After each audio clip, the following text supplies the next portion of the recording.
pressure on Islamic State as Iraqi special forces enter the city limits in Mosul for the first time in more than 2 years. Troops say they are facing fierce resistance from IS rocket-propelled grenades, mortars and machine guns. We'll have the latest from our correspondent who's travelling alongside Iraqi troops. Also this lunchtime, making Britain's cyberspace secure, the government unveils its £1.9 billion plan to defeat the hackers. Into the last week, the final act in one of the most bitter presidential campaigns in American history. Campaigners consider seeking a judicial review into the decision not to hold a public inquiry into the so-called Battle of Orgreave. England and Scotland players are told they can't wear poppies when they play on Armistice Day because FIFA says it's a political symbol.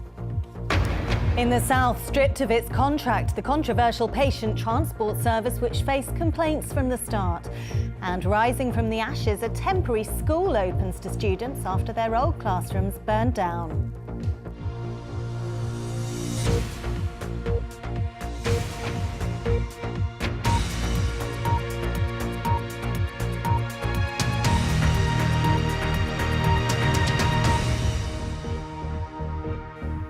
Good afternoon and welcome to the BBC News at 1. Iraqi forces have entered the eastern outskirts of Mosul for the first time since they began their military campaign to recapture the city from the Islamic State group. More than 1 million civilians are thought to be trapped inside. The assault, now in its third week, involves hundreds of troops in heavily armoured vehicles, together with tanks and bulldozers. They're now believed to be in the eastern perimeter of the city Kalkajili. It's reported that they've retaken control of the state television building. Our correspondent Ian Pannell is embedded with the Iraqi special forces on the front line. He says the Islamic State fighters are putting up fierce resistance.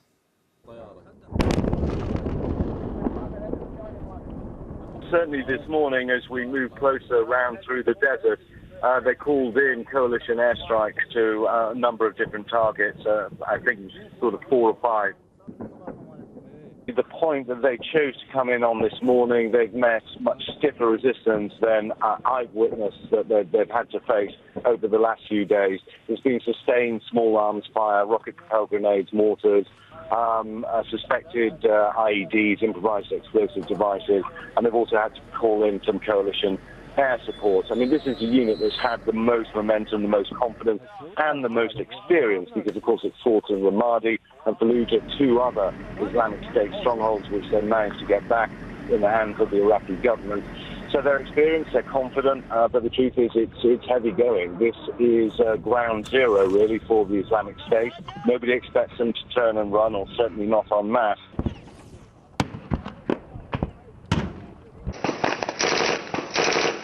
Many of them are willing to stand, fight and die, and that makes for a very tough opponent. They're getting in. If they get in today, that will be a story, that will be a moment. But it's likely to take weeks, if not months, to actually clear the city completely. And even then, many think the battle will just shift. Ian Pannell. The Iraqi Prime Minister Haider al-Abadi has appeared on state television wearing combat fatigues, urging Islamic State group militants in Mosul to surrender. We are trying to close off all escape for Daesh, and God willing, we will chop off the snake's head. I tell all the people of Nineveh and the people of Mosul in particular that those heroes will chop off Daesh's head. We will enclose them. They will have no escape. They either die or surrender. Here, the Chancellor, Philip Hammond, says the UK will strike back if it comes under cyber attack.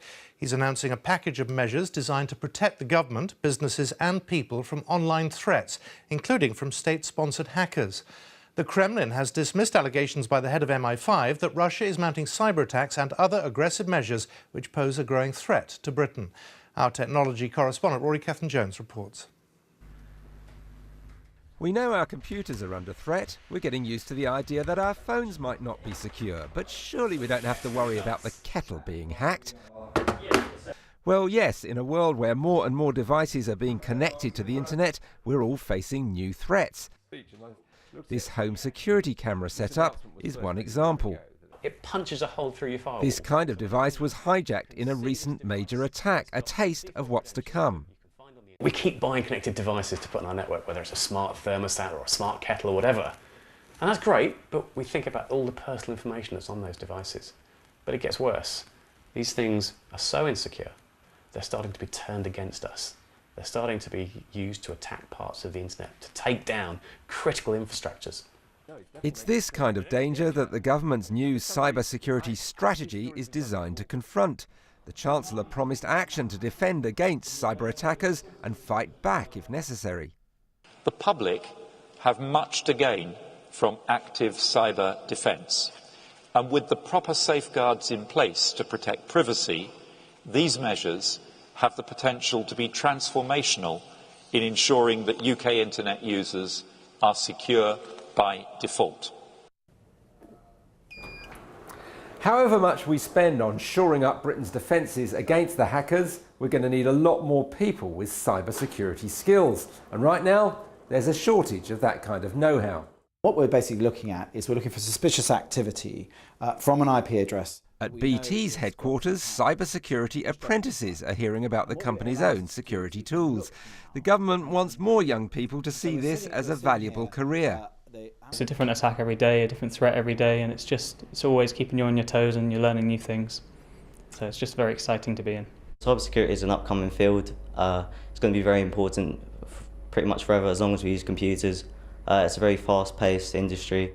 More money will now be spent on cybercrime investigators, but keeping up with the threat from hackers ranging from teenagers to nation states will be a major challenge.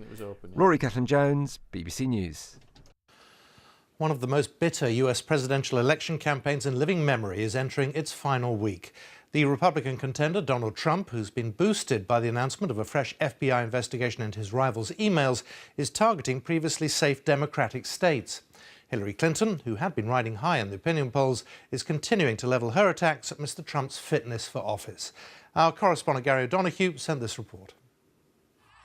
The final push by the two candidates, putting themselves through a punishing schedule, crisscrossing this country, fighting for every last vote. Just a few days ago, Hillary Clinton appeared headed towards victory. But the discovery of new emails by the FBI, an issue that's dogged her for 3 years, has put her in conflict with the country's top law enforcement agency. I'm not making excuses. I've said it was a mistake and I regret it. And now they apparently want to look at emails of one of my staffers. And I am sure they will reach the same conclusion they did when they looked at my emails for the last year. There is no case here. Hillary Clinton has vowed not to allow the email saga to distract her from this election. And indeed, the FBI was booed here at this rally. But the investigators are the last people you want to take on in the run-up to polling day. And of course, for a real opponent, it's a golden opportunity. And Donald Trump has wasted no time seizing on the revelations, no longer talking so much about a rigged election, but more about how proud he is of the FBI for having released its news so close to polling day. I have to give the FBI credit. That was so bad what happened originally, and it took guts for Director Comey to make the move that he made in light of the kind of opposition he had, where they're trying to protect her from criminal prosecution. As she headed for another day of campaigning in the battleground state of Florida, Hillary Clinton knows the fresh FBI probe is unlikely to be finished before polling day. It's now a battle for public opinion, and the big question, what will the undecided voters make of these new revelations? Gary O'Donoghue, BBC News. Here, campaigners have vowed to carry on fighting for a public inquiry into the 1984 clashes between striking miners and police at the Orgreave coking plant in South Yorkshire, saying the gloves are now off. Yesterday, the Home Secretary, Amber Rudd, ruled out an investigation. Danny Savage is in Barnsley for us, so the Battle of Orgreave goes on. Yes, Simon, the people say their campaign is not going to be derailed by the announcement yesterday. The indication from the government up until yesterday for the last few weeks is that there was going to be some sort of inquiry into what happened at Orgreave, but then the announcement came that there wasn't going to be any official investigation at all. People here were devastated, and here at the National Union of Mine Workers headquarters in Barnsley, there was a public meeting and news conference this morning where that defiant message was put out. They simply reject the government's arguments that it is not in the public interest to hold some sort of investigation. And there was a QC here, a barrister as well, Mark George QC. He said that in the wake of the miners being arrested back on that day in 1984, court cases followed, and he said perjury was committed in Sheffield Crown Court by police officers. If that's not a miscarriage of justice, I don't know what is. So his message was that there have been problems at the time. They must be fully investigated. They must be publicly investigated to see where this investigation goes from here. But the people here, the message is simple. They are not going to give up. And all these banners around here at the miners' headquarters often depict a campaign or a cause that mine workers have fought for over the years. And that's what Orgreave is about to them now. Danny Savage, thank you very much. Researchers are recruiting for the biggest ever clinical trial on the best way to treat chronic fatigue syndrome, also known as ME. It's thought to affect 1 in 50 children in England and can lead to mental health problems and missing school. More than 700 children and young people will take part in this trial, and they have talking therapy sessions using the internet so they don't have to travel for treatment. Our health correspondent Robert Piggott reports. Lizzie Horgan describes chronic fatigue syndrome as awful, a life of debilitating fatigue, brain fog and pain. CFS is diagnosed in children if they have such symptoms, usually following an infection, and they persist for more than 3 months. I was suffering with kind of crippling headaches, pins and needles feeling all over my body, muscle cramps, spasms, aching, so much more than that idea of just tiredness. It really affected my whole body on a really biological level. Chronic fatigue syndrome is thought to affect 1 in 50 young people. 1 in 100 are badly enough affected to be off school at least a day a week. But researchers say a new talking therapy offers hope. 63% of those who received it in a trial in Holland recovered after 6 months, compared with only 8% of those getting standard treatment. Now, more than 700 young people with CFS are being recruited to test the talking therapy. Children access the treatment through a platform called Fitnet, and that has a lot of information for them. They keep diaries about their sleep and their activity, because that's what we're trying to change. And then every week they have a consultation with a therapist, and they have that consultation online. So they get individualised treatment, advice and support. They do a lot of work on their own to try and sort out what they're going to be doing, and then they get supported by a specialist therapist. The really interesting thing about Fitnet is that parents are also getting a lot of input. An estimated 40,000 young people have CFS, but campaigners claim the vast majority are getting too little help. At the moment, only 1 in 10 of those children can access specialist treatment. This is a way to reach out to them and ensure that more children can be treated, because at the moment, with the NHS cuts, we're losing services, not gaining them. Researchers say psychological therapy can be as potent as a drug in treating CFS. They hope to show it can save enough money to make it available to young patients throughout England. Robert Piggott, BBC News. One of England's leading teaching hospitals is expected to be put in special measures today. It's after inspectors rated St George's in southwest London as inadequate. The Trust, though, says it's made real progress since the inspection in June. Our health correspondent Dominic Hughes has more. St George's in Tooting in southwest London is one of England's leading teaching hospitals. But a report from the Care Quality Commission describes a hospital with poorly maintained buildings, leading to serious concerns around the safety of patients. Some of the clinical areas had water coming in through the roof. There were problems with the water supply. It was contaminated, and they weren't taking steps to maintain a safe water supply. Some of the operating theatres were not fit for purpose. NHS trusts are recommended for special measures when inspectors from the Care Quality Commission rate the organisation as inadequate in terms of leadership and one other key area, such as being safe, effective, caring or responsive. Another body, NHS Improvement, normally then steps in with a much more hands-on approach to the running of the trust. St George's will become the 18th trust in England to now be in special measures. Some of the reason for these trusts going into special measures is undoubtedly due to the fact that the financial pressure is racking up on NHS trusts, but so also is their difficulty in recruiting the numbers of staff that they need to meet the standards. It is possible to turn performance around. 13 hospital trusts, including the one that runs this hospital, the Royal Blackburn in Lancashire, have been through the process and are now out of special measures. But it did mean staff had to really focus on patient care. Special measures was a shock to the trust, but it led to a valuable rethink about the way the whole organisation worked. We've made improvements right the way through the organisation, and really everything starts and finishes with staff. If you have the right staff engagement, that means you can make the right changes and you can improve quality and compassion. So everybody's been very kind then? Everybody. The experience here is that by concentrating on issues like the care of frail elderly patients, the whole trust has improved. When we speak to the staff, they say yes, in some respects it was the best thing that ever happened to this trust. We now know our story and we've now managed to improve things, and we've got a better CQC rating and better harm reduction rates. But with a growing number of trusts in England facing real problems, clinical and financial, as we head into winter, there are concerns over the resilience of the health service. Dominic Hughes, BBC News. It's just after 1:15, our top story this lunchtime. Iraqi special forces have entered the city of Mosul for the first time since it was seized by Islamic State militants more than 2 years ago. Coming up... New Scotland Yard has given up the call Whitehall 1212. The Metropolitan Police say hello, hello, hello to their new old home at Scotland Yard. And in South today, delays, cancellations and poor care. A patient transport service which attracted a string of complaints is stripped of its contract. And fresh from the cow, the raw milk revolution that's helping this farmer to balance his books.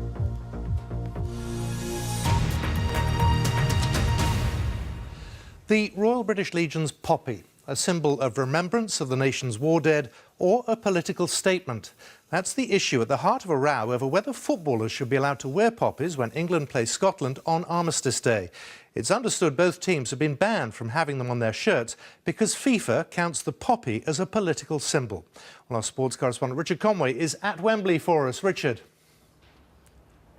Simon, when England play Scotland here at Wembley in 10 days' time, there are plans already in place to mark Armistice Day. The last post will be played before kick-off. Poppies will be displayed on the big screens and members of the Royal British Legion will be present. In the days leading up to the game, players will visit war graves too. But that issue of the poppy being displayed on team shirts, well, that is still to be resolved.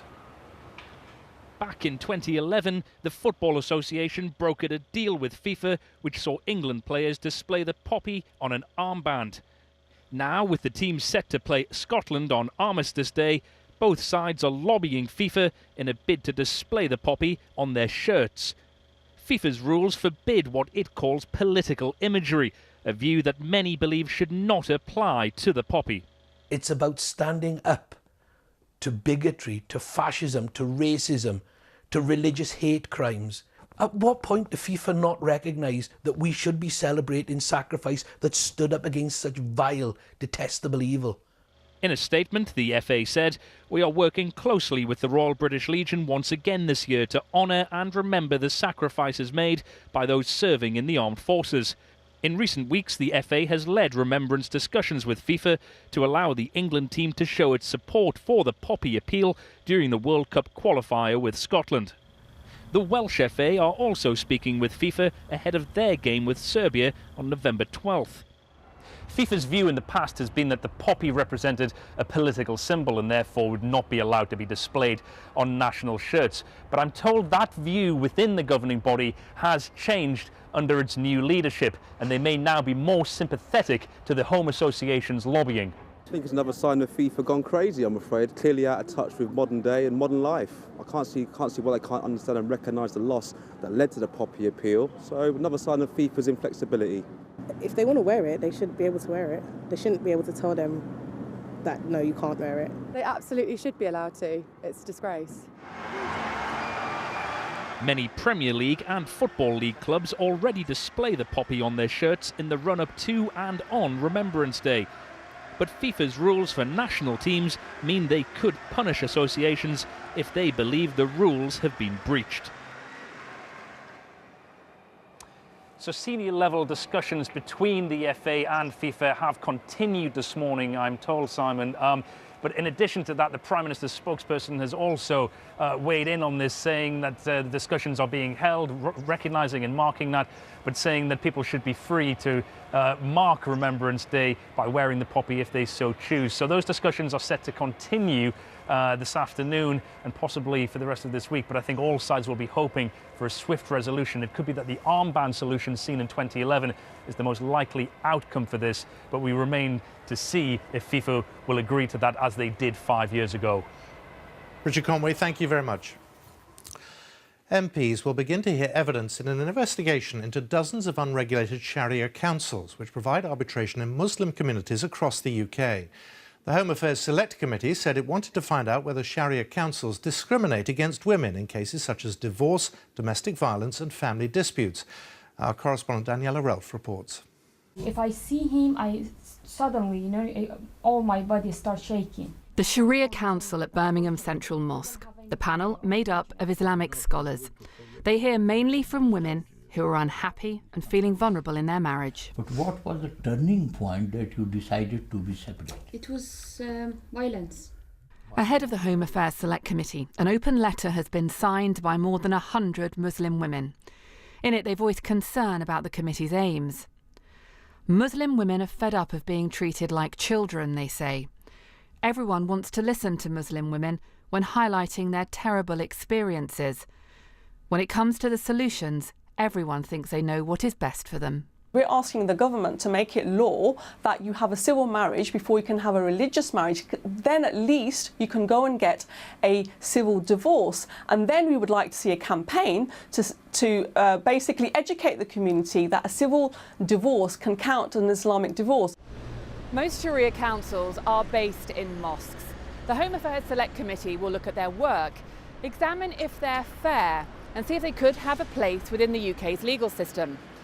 But those working on Sharia councils say their role has been misunderstood. I don't see any harm for them to actually look into it and find out what is actually happening on the ground. A lot of people talking about Sharia councils haven't got a clue what's actually going on inside the Sharia council. I've been there, I've helped hundreds if not thousands of women, and all those women go away happy. The biggest concern, though, is that Sharia councils don't treat women fairly, even putting them at risk by refusing divorce in violent marriages. Allowing these religious bodies to oversee family matters in the secretive and arbitrary manner that they do can only lead to more violations of women and children's rights. We cannot allow that. There must be one law. MPs on the committee insist they are open-minded, but need to look at the entire Sharia system and how it operates. Daniela Relf, BBC News. The tiny town of Churchill in Canada has become known as the polar bear capital of the world. Every autumn, large numbers gather there, waiting for Hudson Bay to freeze so they can reach winter hunting grounds. Well, tonight the BBC will be broadcasting live from this icy wilderness, telling stories about the plight of the bears and the battle for oil, gas and minerals. Kate Humble is one of the presenters, and she sent this report. We're 250 miles from the road network. There's a wind chill of -10, and there's a very real risk that any one of us could be eaten by one of these. Every autumn, the tiny town of Churchill is home to as many polar bears as people. 800 bears gather here on the western shores of Hudson Bay. They're waiting for the sea ice to form so they can begin their winter hunt. This is the town's bowling alley, but thanks to the generosity of the community and the ingenuity of our engineers, it's now been transformed into this. This is the television gallery. This is where all the feeds from the cameras that are going to be out in town with Simon and out on the tundra with me and Gordon, they'll all be fed into here. The pictures will be mixed and then sent via that satellite dish back to the UK. It's a little bit Heath Robinson, but it's warm and it's safe. Outside, it's another story. Polar bears are the only animal that will actively hunt a human being. Simon will be broadcasting live around town to find out about the challenges of living in a remote Arctic community. He'll be accompanied by an armed guard at all times. Just get ready. Maybe start the engine, Freddie. Start the engine, Freddie. We'll kind of start the engine and make sure that we can... Don't go in the back. Okay, that's good. Please keep going, keep going. We'll be looking out for bears to see what condition they're in this autumn. Every year, they're having to wait longer for the bay to freeze and to get their chance of the first square meal in months. Huge changes are happening all over this vast region. The challenges faced in Churchill are the challenges facing the millions of people and animals across the Arctic. We'll be joining the bears as they wait for Hudson Bay to freeze and telling the story of this incredible region, while watching each other's backs very carefully indeed. Kate Humble reporting there, and Arctic Live begins tonight on BBC Two at 8 o'clock. It's one of the most iconic buildings in the world, Scotland Yard, the home of London's Metropolitan Police. But now the headquarters is moving to a former police station half a mile away. The old building, the Met's base, since 1967, is said to be outdated and too expensive. The new site will still be called Scotland Yard, and yes, the unmistakable revolving sign will still be stationed outside. Our Home Affairs correspondent Daniel Sanford reports. Broadway, Southwest 1, a building in keeping with our time. The home of Scotland Yard from now on. It was 1967 when the Metropolitan Police moved into New Scotland Yard, a time before emails, before computer mapping. The Kray twins were still at large, the great train robber Bruce Reynolds still on the run. 10 years later, in 1977, this was modern crime fighting, comparing fingerprints by eye. Looking back at the pictures of herself, Rosalie Gist remembers it well.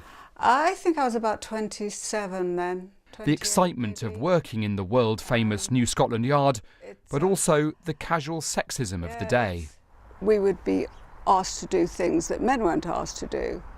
We would be asked to go out and get presents for the boss's wife because they'd forgotten it's their birthday. The blonde bird came in. I understood from the deal. The flying squad, the Sweeney, headquartered in New Scotland Yard for decades, is perhaps the most famous group of detectives in Britain. You have that sense of pride and achievement that you've actually been selected for the squad. Barry Phillips joined the Met in 1975 and was a flying squad detective for 23 years. Then, almost all the force's main units had head offices at New Scotland Yard. It brought together that cross-fertilisation of intelligence, of ideas, of thinking, of camaraderie in maintaining the crime-fighting traditions of Scotland Yard. From New Scotland Yard, the force had to cope with the IRA bombing campaign and the 7/7 attacks. And although many squads are now elsewhere, the top brass will still be based at a new office in Westminster. This will be the fourth Scotland Yard. And they've all varied in sizes. The point is the Commissioner and his or her top officers have to be somewhere near Whitehall. I mean, that's where they go when something desperate happens. On the 7th of July, as on 9/11, I ended up in the Cabinet Office briefing room, Cobra, with the Prime Minister of the day. That's what the job entails. So after nearly 50 years of crime reporters standing outside New Scotland Yard in front of the rotating silver sign, it's gone, along with generations of police officers. But already a new one has appeared outside what will be the replacement headquarters on the banks of the Thames. Daniel Sanford, BBC News, at the new Scotland Yard. Let's go back now to our main story. Iraqi special forces have entered the city of Mosul for the first time since it was seized by Islamic State militants more than 2 years ago. We'll speak to our correspondent in Erbil, Karen Allen, and this progress by troops and reports of the state television station being retaken. How significant is this? It is very significant. We're definitely in the decisive part of the battle to retake Mosul. As you say, in the past hour, confirmation from Iraqi special forces that they have seized control of the state TV broadcaster. That's in the east of the city. It is symbolic because it's the most important building and the first building that has been seized back so far. Possibly more symbolic rather than strategically significant. It is in the east of the city, and I've had reports in the past couple of hours from generals saying that eyewitnesses are telling them that IS fighters are regrouping. They're taking up fresh positions in the centre of Mosul. It's a vast city, very heavily fortified. They seem to be preparing for a very, very fierce battle indeed. Up until now, we've seen the heavy guns move in. We've seen tanks move forward. I think as the battle continues, we can expect to see that switch to fierce gun battles street by street, particularly as they move further into the older part of the city. And the big question is what happens to the civilians inside. Up to 1 million, and the real worry is that they could become human shields. Karen, thank you very much. Karen Allen reporting live then. It's time for a look at the weather. John Hammond, in rather autumnal scene. Yes, and blimey, crash bang, what a picture, Simon. What a photograph. This one sent in by one of our weather watchers in Cumbria. Absolutely beautiful with blue skies and sunshine, but a nip in the air. And the message is over the next few days, it is going to turn colder for all of us. Now, in contrast to the sunshine, further south across the UK, it's cloudy, it's dull. We had fog patches first thing, and it's going to stay pretty cloudy across the south for much of the day, although there are a few brighter exceptions. Most of the sunshine will remain further north. A few showers, mind you, across the northeast of Scotland. They'll turn heavier with some winteriness up over the mountains, but for most of us, dry and sparkling. Not helping the temperatures, though. We're stuck in single figures for the most part. This is 3 o'clock. Further south, we're stuck with that gloom, the cloud producing the odd spot of rain through parts of Wales, the Midlands, East Anglia, but still some brightness and still some decent temperatures across the far southwest, but not for long. As we head into the nights, the cloud will drift away southwards. The clearer skies will arrive from the north. Still some sharp showers across the northeast of Scotland in particular, but for most of us, the main story is dropping temperatures. Just watch how the map turns increasingly blue as we head through the night. And for many of us, by tomorrow morning, it'll be the first frost of the season, with temperatures, particularly in rural areas, close to or even below freezing, even across some southern parts. So a sparkling start to a beautiful day. And for most of us tomorrow, there'll be sunshine from dawn till dusk. Still some showers across the northeast of Scotland, fed on by a brisk wind, 1 or 2 perhaps clipping the east coast of England, but these will be exceptions to otherwise fine and sunny rule for the vast majority. But temperatures will not climb all that high after that chilly start. Many of us will be stuck at around 8, 9, 10 degrees for much of the afternoon. Another frosty start for many of us on Thursday, particularly across England and Wales, which is where the clearest of the skies will be. Further north and west, though, a change in the weather. Approaching frontal system clouding things up, the breeze freshening, some rain turning up across parts of Northern Ireland and Western Scotland. A chilly feeling day wherever you are. And that theme continues as we end the week. Getting the detail right will not be easy, so watch this space. But with low pressure crossing the country, expect some rain at some stage as we go through into the weekend. And the other common theme is that it's not going to get any warmer. Another push of cold Arctic air coming down in the wake of those fronts through this weekend. So, yeah, the bottom line is November well and truly has arrived. Simon. John, thank you very much. A reminder of our main story this lunchtime. Iraqi special forces have entered the city of Mosul for the first time since it was seized by Islamic State militants more than 2 years ago. That's all from the BBC News at 1, so it's goodbye from me. And on BBC One, we now join the BBC's news teams where you are. Good afternoon.